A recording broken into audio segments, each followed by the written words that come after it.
આકાશવાણી ભુજ સમાચાર અશરફ નથવાણી વાંચે છે. નમસ્કાર. સરકારી જમીન ફાળવણીની પ્રક્રિયા ઝડપી અને સરળ બનાવવા માટે જિલ્લા કલેક્ટર અને જિલ્લા વિકાસ અધિકારીની સત્તા મર્યાદામાં વધારો કરાયો છે.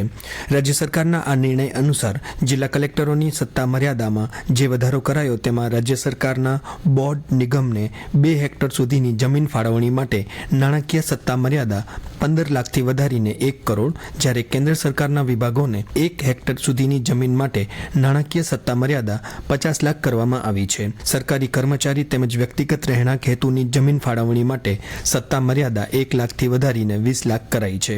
આ ઉપરાંત જિલ્લા વિકાસ અધિકારીઓની ગામતળ પ્લોટ ફાળવણીની સત્તામાં જે વધારો કરવામાં આવ્યો છે તેમાં વ્યક્તિગત રહેઠાણની સત્તા મર્યાદા 20,000થી વધારીને 1 લાખ રૂપિયા કરવામાં આવી છે, જ્યારે સહકારી ગૃહ નિર્માણ મંડળીઓ સત્તા મર્યાદા 7.5 લાખ તેમજ દૂધ મંડળીઓ સહકારી ગોડાઉનની સત્તા મર્યાદા 1 લાખ રૂપિયા કરાઈ છે. આ નિર્ણયથી નાગરિકોને જિલ્લા કક્ષાએ જ ફોલોઅપ મળી રહેશે. એક જ દિવસમાં 7,83,000 મેટ્રિક ટન કાર્ગોનું સંચાલન કરીને કંડલાના દીનદયાળ પોર્ટ ઓથોરિટી DPA ફરી રાષ્ટ્રીય વિક્રમ સર્જ્યો છે.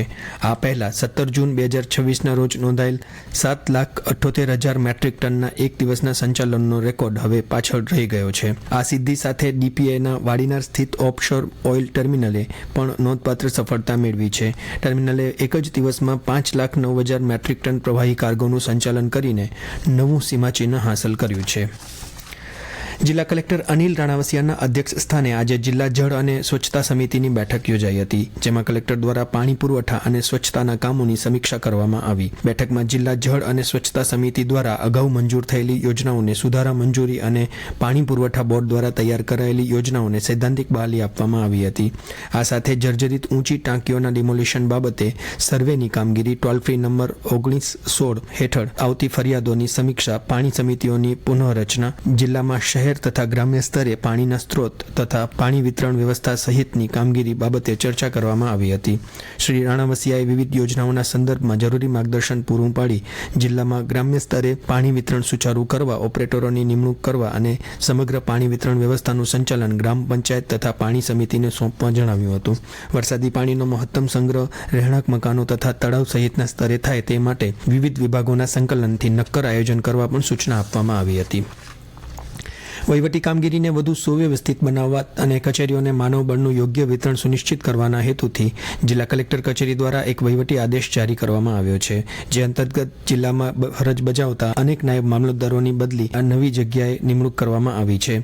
આદેશ મુજબ કેટલાક અધિકારીઓને મામલતદાર કચેરીઓમાંથી અન્ય તાલુકાની કચેરીઓમાં બદલાવવામાં આવ્યા છે, જ્યારે અન્યને પ્રાંત કચેરી, ચૂંટણી શાખા, મહેસૂલ સંબંધિત વિભાગો અને અન્ય વહીવટી એકમોમાં ફરજ સોંપવામાં આવી છે. સંબંધિત તમામ અધિકારીઓને નવી ફરજના સ્થળે સમયસર હાજર થવા સૂચના આપવામાં આવી છે. પ્રસિદ્ધ યાત્રાધામ હાજીપીરને જોડતા 32 કિલોમીટર લાંબા દેશલપર હાજીપીર માર્ગનું કામ હાલમાં યુદ્ધના ધોરણે ચાલી રહ્યું છે. વાહન ચાલકો તથા સ્થાનિક નાગરિકોને મુસાફરીમાં પડતી મુશ્કેલીઓને દૂર કરી આ સમસ્યાનો કાયમી ઉકેલ લાવવા માટે રાજ્યના માર્ગ અને મકાન વિભાગ દ્વારા 95 કરોડ 60 લાખના ખર્ચે 32 કિલોમીટર લાંબો અને 7 મીટર પહોળો સિમેન્ટ કોન્ક્રીટ રોડ મંજૂર કરવામાં આવ્યો છે. માર્ગ અને મકાન વિભાગ દ્વારા સ્થળ પર સઘન મોનિટરિંગ રાખીને આ કામગીરી સમય મર્યાદામાં પૂર્ણ કરવા માટે સઘન પ્રયાસો કરવામાં આવી રહ્યા છે. આ નવો સીસી રોડ બનવાથી ચોમાસા દરમિયાન રસ્તો ધોવાઈ જવા કે ખરાબ થવાની સમસ્યા કાયમી ધોરણે દૂર થશે.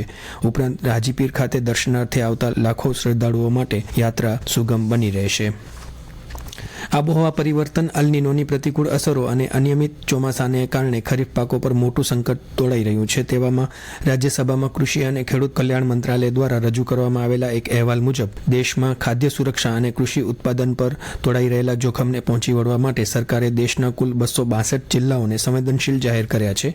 આ હાઈ રિસ્ક જિલ્લાઓની યાદીમાં ગુજરાતના 23 જિલ્લાઓનો સમાવેશ થાય છે, જેમાં ભૌગોલિક રીતે સૌથી મોટા અને અછતગ્રસ્ત ગણાતા કચ્છ જિલ્લાને પણ ખાસ ફોકસ હેઠળ મૂકવામાં આવ્યા છે. કેન્દ્ર સરકાર દ્વારા સત્તાવાર રીતે કચ્છ સહિતના જિલ્લાઓને સંવેદનશીલ જાહેર કરીને વિશેષ દેખરેખ હેઠળ લેવામાં આવ્યા છે, ત્યારે સ્થાનિક વહીવટીતંત્ર દ્વારા ડિસ્ટ્રિક્ટ એગ્રીકલ્ચર કન્ટીજન્સી પ્લાન હેઠળ ત્વરિત પગલાં લઈ શકાશે.